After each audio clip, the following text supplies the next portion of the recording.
All right, hi. It's me. I'm back with another review. Um, so before I get into this review, I'm going to let me fix this really quick. But I'm going to talk as I'm fixing it. Um, I want to talk about just how it's been kind of hard for me to find music that I want to review recently. Oh, that's not good. Um, there we go. Um, I haven't really found things that I want to review. There hasn't been a lot of album releases that I've wanted to look at. Album releases because there's been a lot of singles released this year that a lot of single releases that I've enjoyed a lot. But I don't want to do an entire review on one song. That's to me that I feel like that's silly unless the song makes some sort of huge impact. In which case, I would love to talk about it. The only song for me that's done that this year has been Beyonce's Formation, but and I wanted to do a review on that song and video and the Super Bowl performance and all of that. But honestly, it's just been too much going on with it. It's been very oversaturated. A lot of people doing critical analyses on it. A lot of people doing videos on it. A lot of people mad and upset about it. And it's just oversaturated. It's just gotten to the point where it's like there doesn't need to be an extra video on it. I feel like it's been overdone. It's frustrating. I don't want to deal with it. Not her, but I don't want to deal with backlash that I might get for supporting the song because I do love that song. And I love the video. I love the message. I love this. I love the Super Bowl performance. I love everything about it. So I'm not going to get into that. This isn't about Formation. I just wanted to just talk about the struggle of trying to find something. So honestly, I wasn't going to do one this week because I couldn't find anything until I remembered that last week Maya released an album on Valentine's Day, and I didn't listen to it. And I really wanted to listen to it, I just didn't get to listen to it. So I decided I'll listen to that and do a review on that. Whether it's good or bad, I'll do my review on that. And you know what? I thought the album was really good. First off, let me just say that Maya hasn't been mainstream media and stuff. I mean, she's been doing things since she came out, but she hasn't been mainstream since about 2007 when she released her fourth studio album, and I think it was called Liberation, and that had a couple of good songs on it that I listened to. I didn't listen to the whole album, but some shady stuff went down with her record label, and they like leaked it, and then it didn't sell as well because it was leaked way beforehand, and a bunch of other stuff, and she left the label because of that, and she went independent. So, oh, I have this bump up here, so if you can see, it's really frustrating that I have this right here, but that's beside the point. I again, she's been independent since like 2007, so like 9 years now. And she's been releasing stuff since then. I think she's kind of pretty big overseas in like Japan, which is weird. Not weird, but it's kind of random that that's the place that she's really big in. But yeah, so she's been releasing stuff, and I heard something that she did in 2013. She released, I think Valentine's Day might be her favorite holiday because she loves to release her albums on Valentine's Day or around Valentine's Day. So anyway, this is her eighth studio album called Smoove Jones. I'm gonna say on the front cover, she looks great. It's probably the best I've seen her look ever, honestly. She's never looked bad ever. Maya's beautiful, but she's just kind of got this grown woman sexiness exuding from that album cover. She looks great, and it just kind of puts you in the okay. So this album is going to be very, very steamy, sultry, grown up R&B flavor. So I really appreciated that. It got me ready for the album. Um, Now I'm going to say that the album was only released on iTunes and Apple Music. I don't have Apple Music and I haven't bought the album yet. I think I will buy it because I really did enjoy it. But yeah, it was kind of hard to find it. I did find all of the songs but one. The only song I didn't find was the intro. And it was just the intro. It was 59 seconds. I think it was basically kind of introducing to the concept of it being like an R&B radio show where like just the jams, R&B jams and grooves and um, all of that stuff. And I think that's how she was introducing it. So I didn't really miss much with that. I could live without that. It was 59 seconds. Again, I don't think I missed too much with it. Um, anyway, so I'm going to just go into the album.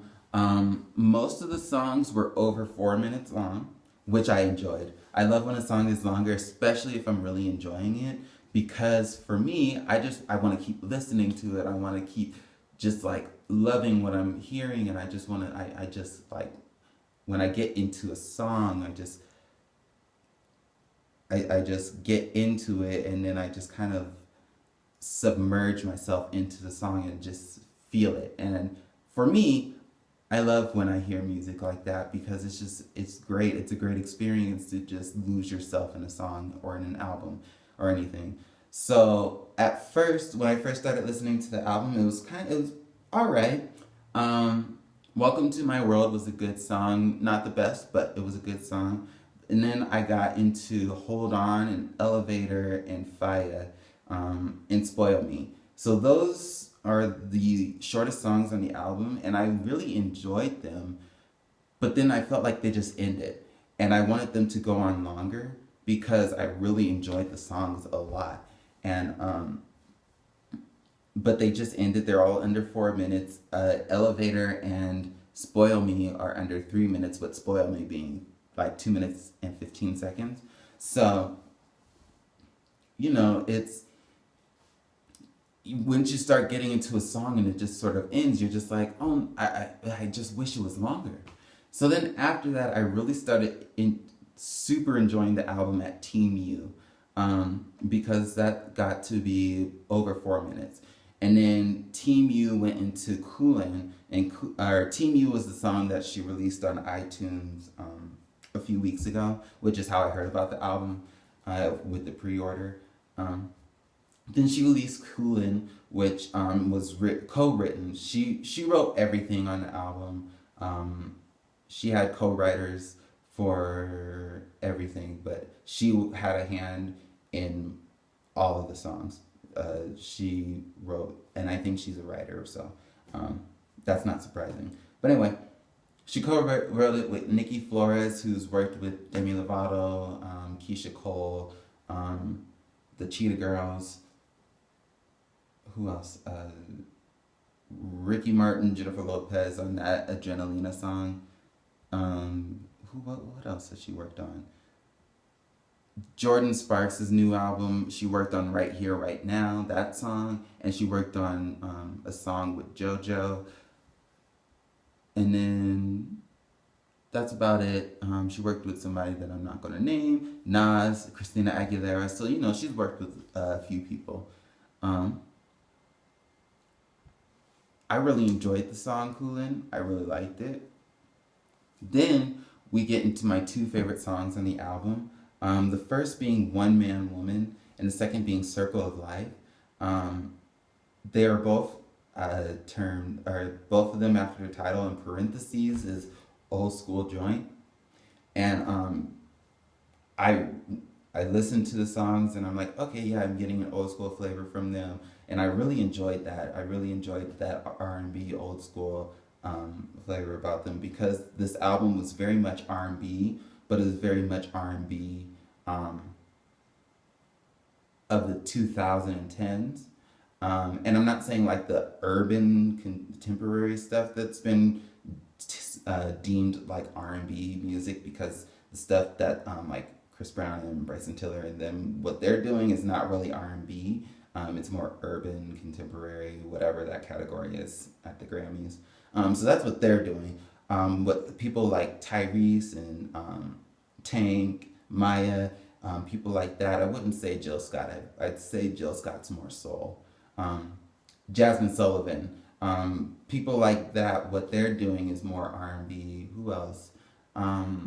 Yeah, more R&B. This is more R&B. So here, for those two songs, it's an old school R&B flavor. I really enjoyed both of them. Two favorite songs on the album. Um, Circle of Life. I'm so glad that I was wrong. When I looked at that and I saw old school joint, for me, I was thinking in my head, I was like, oh no, is this going to be the Lion King's Circle of Life? And she was just going to be covering Elton John's song, and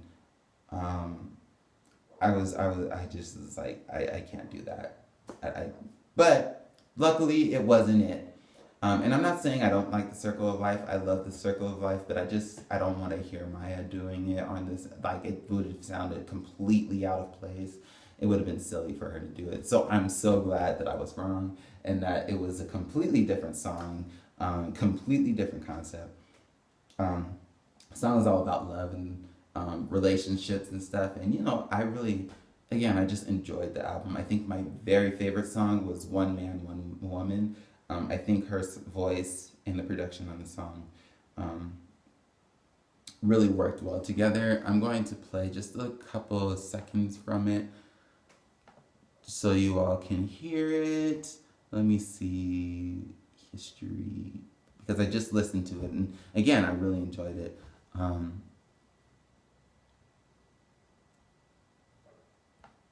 on, let's get to it. Here we go. Okay. So here it is. Here's a couple of seconds from it.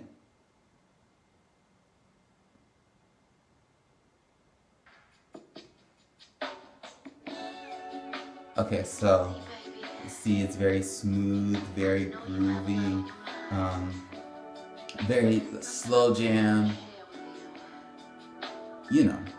So I really enjoyed that. That was my favorite song on the album. I think that's it. I want to buy it. I think I would buy it. I suggest everybody go out and listen to it. Support Maya. Give your support to her. She deserves it. This was a really good album. My favorite that I've heard this year. It was really solid. Really great effort from her. I just go support Maya. Support her because I want her to do well. I've been following her career since the 90s, and I just want her to do well. She's great.